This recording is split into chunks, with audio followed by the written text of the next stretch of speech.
बिल्कुल उसी तरह जैसे है मेरे देश के विचार, सिद्धांत, उसूल। असल में भारत सिर्फ एक देश नहीं है, भारत नाम है एक सोच का।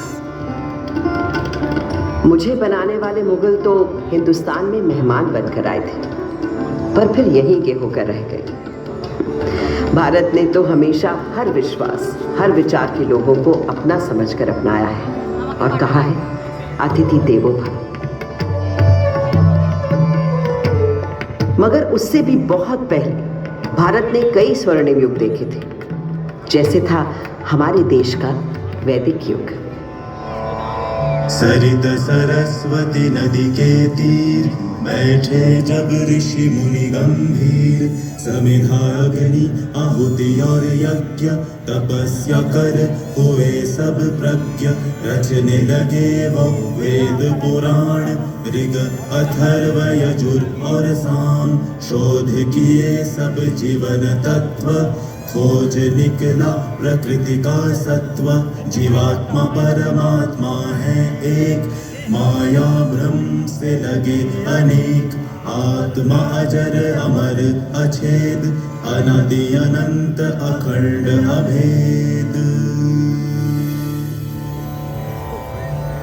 वेदों को रचने वाले इन ऋषियों ने दुनिया को जीवात्मा, आत्मा, परमात्मा की जिस एक की बात हमें सिखाई थी, उसी को श्री कृष्ण ने धर्म क्षेत्र कुरुक्षेत्र की युद्ध भूमि में अर्जुन को सुनाया था।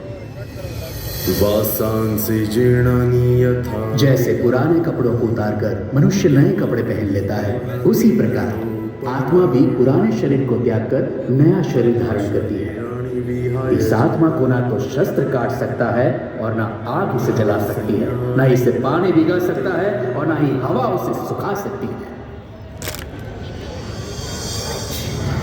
तब से आज तक आत्मा की संस्कृति ही भारतीय संस्कृति की आत्मा है और ओम की ध्वनि उस परम ब्रह्म का स्वरूप।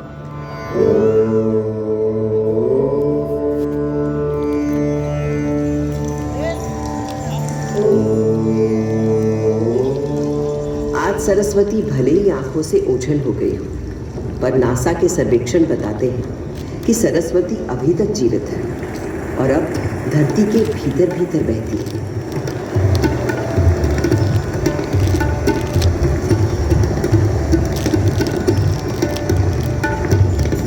मगर मेरे देश की शुरुआत तो उस वैदिक युग से भी पहले की है।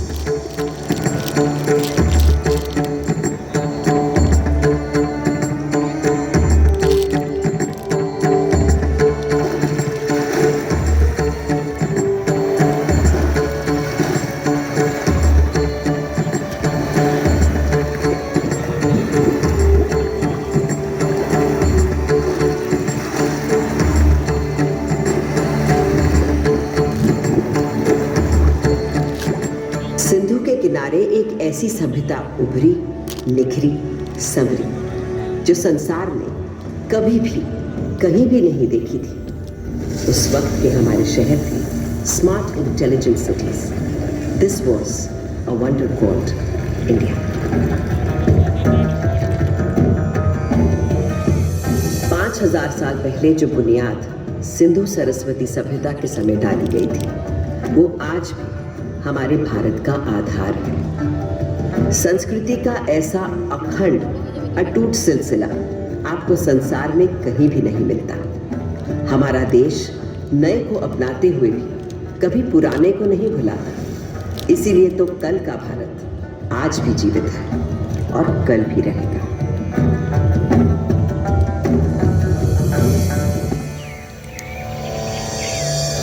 एक और बड़ी विशेषता है मेरे भारत की, सत्य की खोज। भारत नाम का अर्थ ही है भा, यानी प्रकाश, और उसकी खोज में लगा हुआ व्यक्ति। प्रकाश यानी सत्य की खोज में केवल योगी, मुनि, ऋषि ही नहीं, सुख सुविधा में पले बढ़े राजा राजकुमार भी किसी से कम नहीं रहे।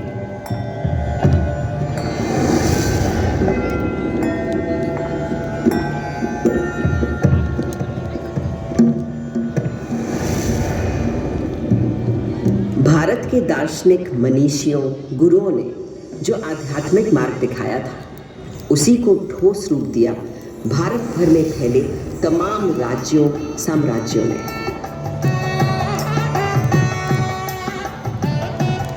दूसरी तरफ थे हमारे अभूतपूर्व वैज्ञानिक, गणितज्ञ, खगोल शास्त्री और वैद्य।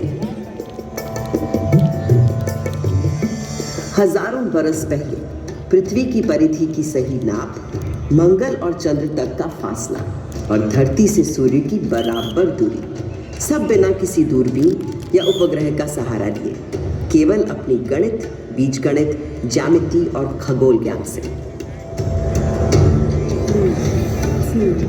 ये उन्हीं पुरातन खगोल शास्त्रियों से मिले संस्कार कि आज भारत अंतरिक्ष अन्वेषण में एक अग्रणी देश है। सहस्त्राब्दियों पहले कणादि आदि गुरु थे अणु को पहचानने वाले। फिर क्या आश्चर्य कि नई दुनिया में अणु शक्ति को साधने वाले देशों में हम हमेशा आगे रहे हैं। योग में तन से मन और मन से आध्यात्म के योग के सूत्र ढूंढ निकाल रहे थे पतंजलि जैसे ऋषि। और आज 21 जून को पूरा विश्व योग दिवस मनाता है। वहीं विद्वान वैद्य मानव शरीर के छुपे हुए राज और हर बीमारी का इलाज खोज रहे थे। सर्जरी की भी शुरुआत इन वैद्यों ने कर डाली थी और कटे अंगों को जोड़ने के लिए प्लास्टिक सर्जरी की भी।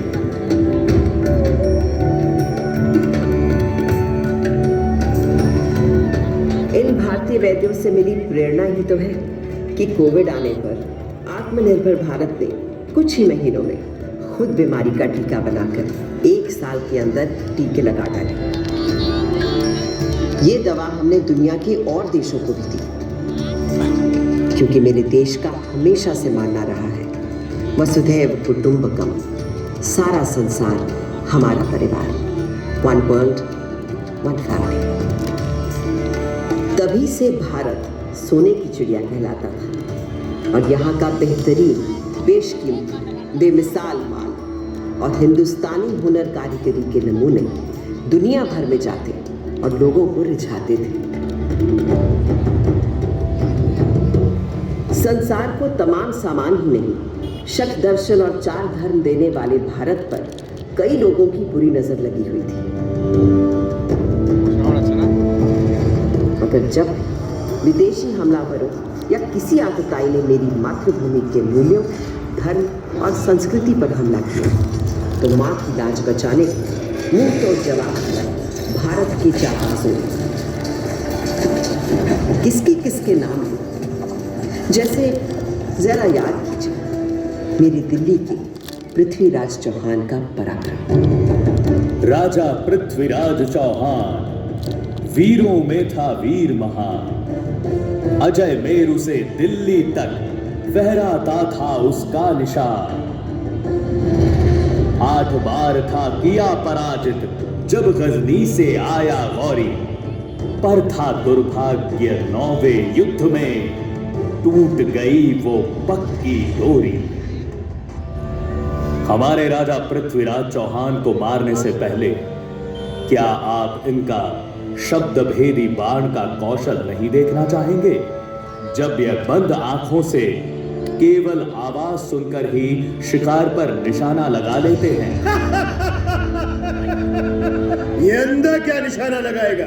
लगाएंगे महाराज पृथ्वीराज निशाना, बस आप आज्ञा तो दीजिए और दीजिए इनके हाथ में एक धनुष बाण। चलो ये तमाशा भी देख लेते हैं इस काफिर के मरने से बेहतर। दे दो इस अंधे को तीर कमान।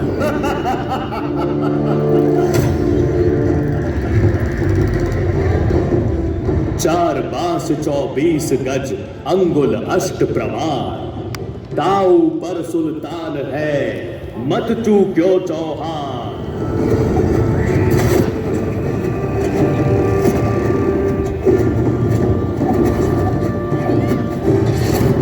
यूं मरकर भी उस राजपूत ने बचा लिया भारत का मान।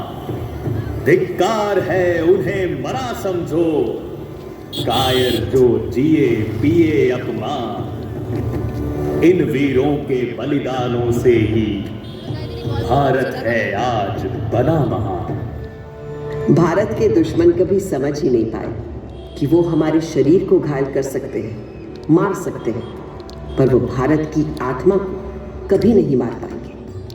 तभी तो आज जब इजिप्ट, ग्रीस, रोम, लैटिन अमेरिका की इंका, माया, फारस की अवस्था और चीन की पुरानी संस्कृतियां सब नष्ट हो चुकी हैं, तो केवल भारत की पुरातन संस्कृति, संस्कार, सभ्यता, धर्म, विचार, आध्यात्मिकता अभी भी जिंदा है, जावेद और जागृत है। आज भी घर की पहली रोटी गाय को दी जाती है। आज भी सुबह सुबह लोग चींटियों को आटा खिलाते हैं। हर घर, आंगन, पोल में चिड़ियों के लिए दाना पानी रखा जाता है।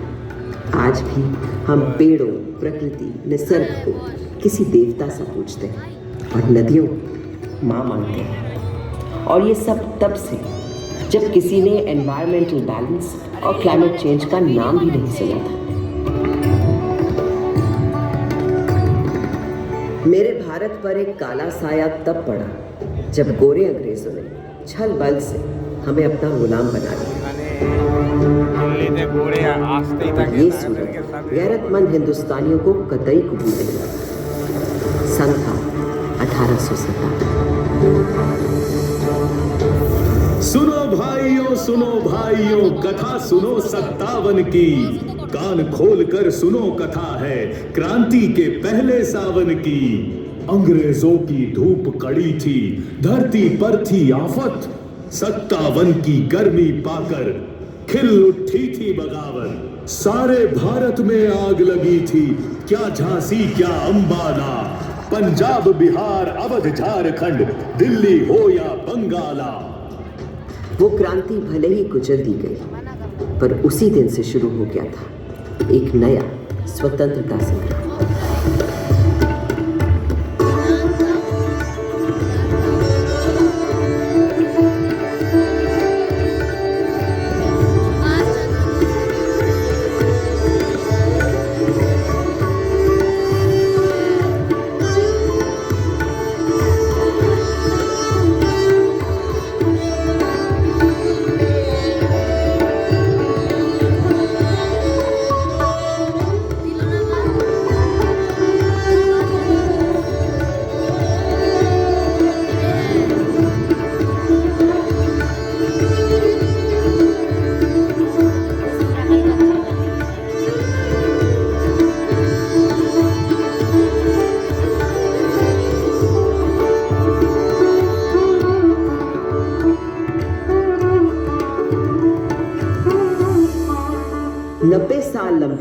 जंग आज़ादी के बाद जब मेरे भारत ने 15 अगस्त 1947 को स्वतंत्रता पाई, तो उस दिन सदियों की गुलामी के बाद मेरे लाल किले पर भी आज़ाद भारत का परचम लहराया गया था। उस दिन से आज तक देश के 14 प्रधानमंत्री हर वर्ष स्वतंत्रता दिवस को यहाँ आते हैं, और जब देश का गौरवशाली तिरंगा फहराते हैं तो मैं गर्व से और तन जाती। नव भारत ने था गढ़ डाला संवेशी एक खरा संविधान, सब जनगण को अधिकार दिए थी अपने देश की सोच मान। जब भूख लगी तो हरित क्रांति कर भंडारे भर गए किसान, शक्ति ऊर्जा के पूरण को अणुतोड़ गए अपने विद्वान। देश की रक्षा करने को मुस्तैद हैं अपने वीर जवान, हर सीमा पर हैं डटे खड़े, हो बर्फ पहाड़ या रेगिस्तान। जब प्यास लगी तो दूध की नदियां बहा गए अपने वाले, आकाश अंतरिक्ष छूने को बढ़ चले अपने इसरो वाले। छुआ चंद्र कभी कभी मंगल ग्रह, ऐसे हैं मंसूबे अपने। भारत है करने आज खड़ा अपने पूरे सारे सपने। इस हिंदुस्तान की छिपी शक्ति अब ये दुनिया पहचानेगी, और विश्व गुरु इस भारत को सारी ही दुनिया मानेगी।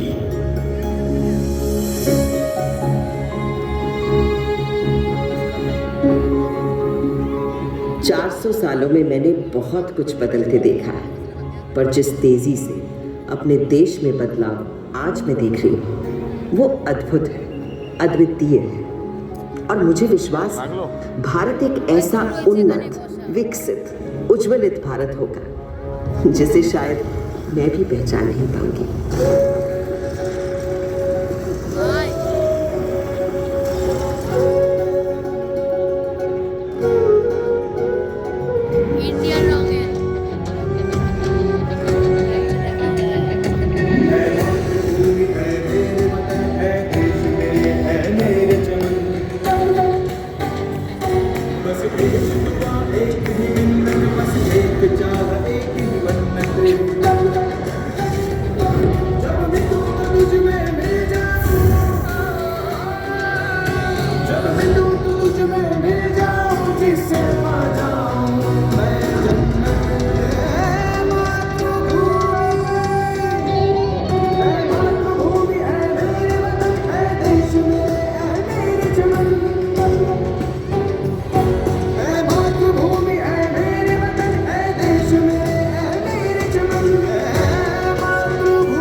जब फिर जन्म हो फिर मेरा, फिर तेरी कोख से मैं जन्मूं,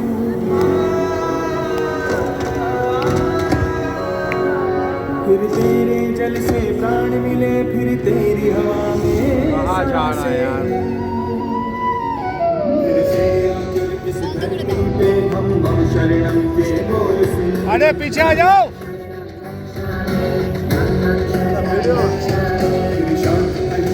और सत्य के शुभ रास्ते पर ही मैं चलूं।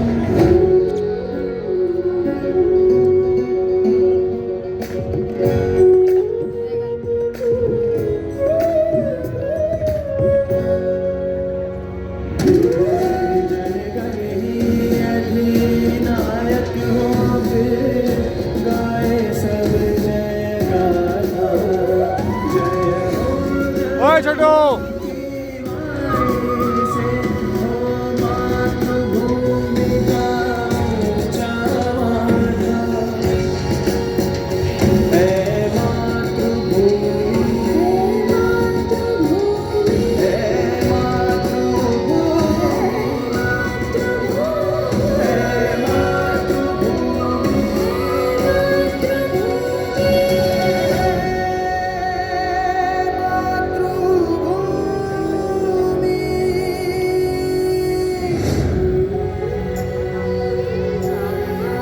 दोस्तों, भारत की स्वतंत्रता के 75 साल बाद और आजादी के अमृत महोत्सव के साथ ये तय है कि आने वाला समय भारत का है और 21वीं सदी भारत की सदी होगी।